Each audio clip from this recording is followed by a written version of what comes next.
हनुमान के बिना न राम होते हैं न रामायण बनती है। जयकारा वीर बजरंगी, जयकारा वीर बजरंगी। मैं उत्तर प्रदेश का सांसद हूं, ये मेरे भी माननीय मुख्यमंत्री है। मैं गर्व अनुभव करता हूं कि मेरे पास ऐसे साथी हैं। मोदी जी करने में सफल हुए हैं, इसलिए सफल हुए हैं बहनों और भाइयों, क्योंकि मोदी जी को ताकत आपने दी है। हनुमान वो शक्ति और संबल है जिन्होंने समस्त वनवासी प्रजातियों और वन बंधुओं को मान और सम्मान का अधिकार दिलाया। प्रधानमंत्री नरेंद्र मोदी के भरोसेमंद हैं योगी आदित्यनाथ। बीजेपी के संकट मोचकों में योगी की गिनती होती है। बुद्धि से भक्ति का तारे में बिठाने में योगी को महारत हासिल है। इनकी रणनीति के आगे विरोधी पस्त होते हैं। टास्क कितना भी मुश्किल हो, टारगेट कितना भी दूर हो, योगी आदित्यनाथ के डिक्शनरी में इम्पॉसिबल शब्द कहीं भी नहीं है। मोदी को हस्तिनापुर की गद्दी पर तीसरी बार सुशोभित करने के लिए 24 घंटे और 7 दिन जी तोड़ मेहनत कर रहे हैं यूपी के सीएम योगी आदित्यनाथ। हनुमान जी के आराध्य प्रभु राम को अयोध्या में विराजमान कराने का काम भी मोदी जी ने किया है। तो बोलेंगे जो राम को लाए हैं, क्या बोलेंगे? जो राम को लाए हैं हम उनको लाएंगे, बोलेंगे ना? सभी सहमत है ना? और कमल खिलाएंगे ये भी बोलेंगे ना? सभी लोग सहमत हैं? सुबह सुबह गोरखनाथ मंदिर में भगवान हनुमान की पूजा, फिर रोड शो में हनुमान जी की सांकेतिक मूर्ति और गदा थामना। शाम के वक्त टीवी के राम यानी अरुण गोविल के लिए मेरठ में रोड शो। योगी ने हनुमान जयंती के दिन एक साथ कई मैसेज दिए। मोदी को मैसेज ये है कि चिंता मत करिए, 400 पार का मिशन पूरा कराने में कोई कमी नहीं छूटेगी। पार्टी वर्कर्स को मैसेज दिया कि यूपी की 80 से एक भी सीट कम मंजूर नहीं।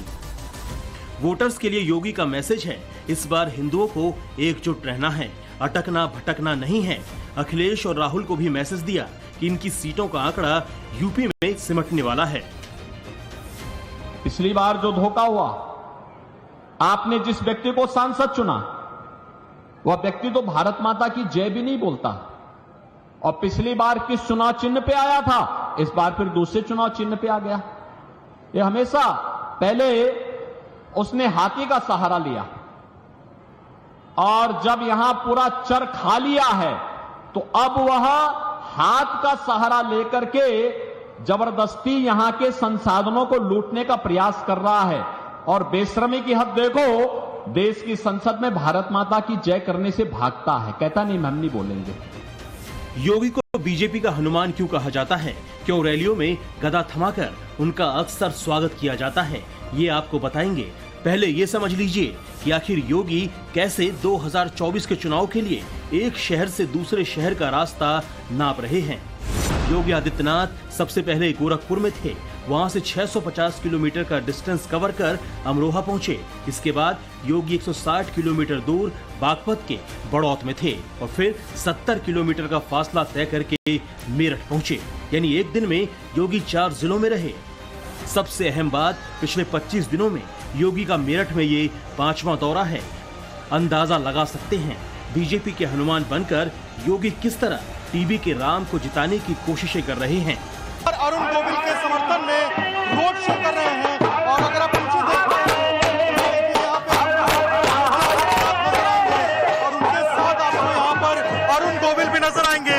और यहाँ बीजेपी के जो उम्मीदवार है अरुण गोविल, उनके समर्थन में यहाँ पर योगी आदित्यनाथ जो है वो प्रचार करते हुए आपको नजर आएंगे। ऐसा लग रहा है बहुत बढ़िया माहौल है। मेरठ में हम 4 लाख से जीतेंगे। योगी जी ने मेरठ का जो विकास किया है, हम अयोध्या तक गए हैं, ऐसा विकास कहीं नहीं है यूपी में। दोपहर 2:30 बजे से खड़े हैं, 2:30 बजे से धूप में खड़े हैं और इससे बढ़िया सरकार कोई आ नहीं सकती। लगता है आपको इस बार 400 पार होगा? पहले चरण में वोटिंग परसेंटेज पिछले बार के मुकाबले कम रहा तो योगियों पर काम करना शुरू कर दिया।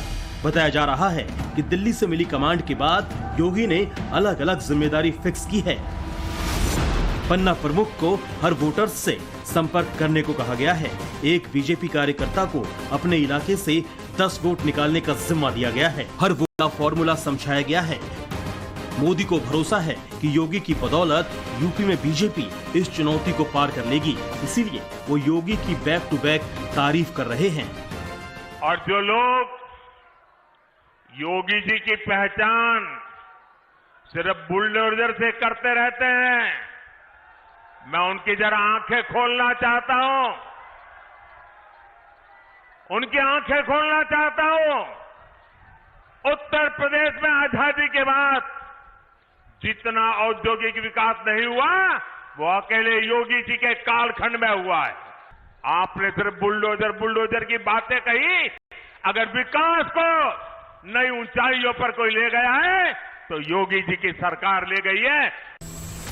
याद कीजिए साल 2019 की इन तस्वीरों को, जब योगी आदित्यनाथ पर चुनाव आयोग ने 72 घंटे का बैन लगाया तो योगी आदित्यनाथ लखनऊ के हनुमान सेतु मंदिर पहुंच गए। योगी ने प्रचार का अनोखा तरीका अपनाया था और ये उस वक्त खूब सुर्खियां बना।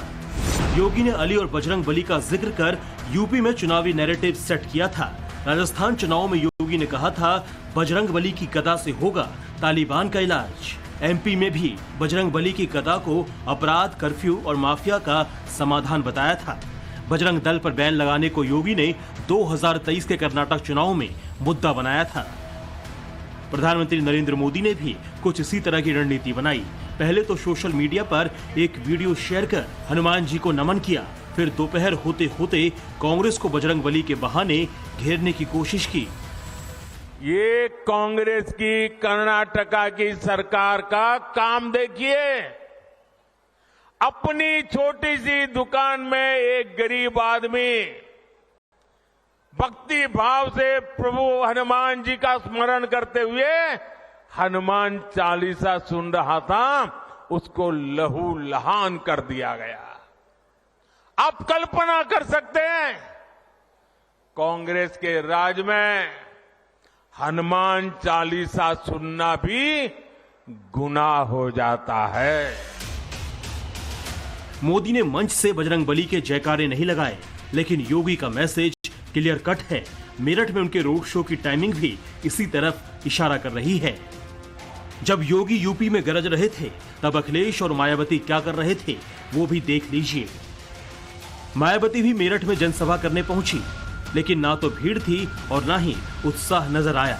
अखिलेश की रैली भी मेरठ के सिवाल खास में होनी थी, लेकिन ना तो अखिलेश पहुंचे और ना ही कार्यकर्ता।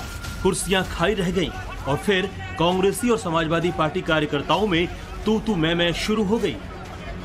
बीजेपी पिछले 3 चुनावों से लगातार मेरठ में जीत रही है। 2009 में 15.39% वोट मिले, 2014 में 30.21%, 2019 में बीजेपी का वोट परसेंटेज बढ़कर 48.17% हो गया। बीजेपी को लगता है कि इस बार राम लहर और अरुण गोविल का चेहरा यहां से जीत का चौका लगा सकता है।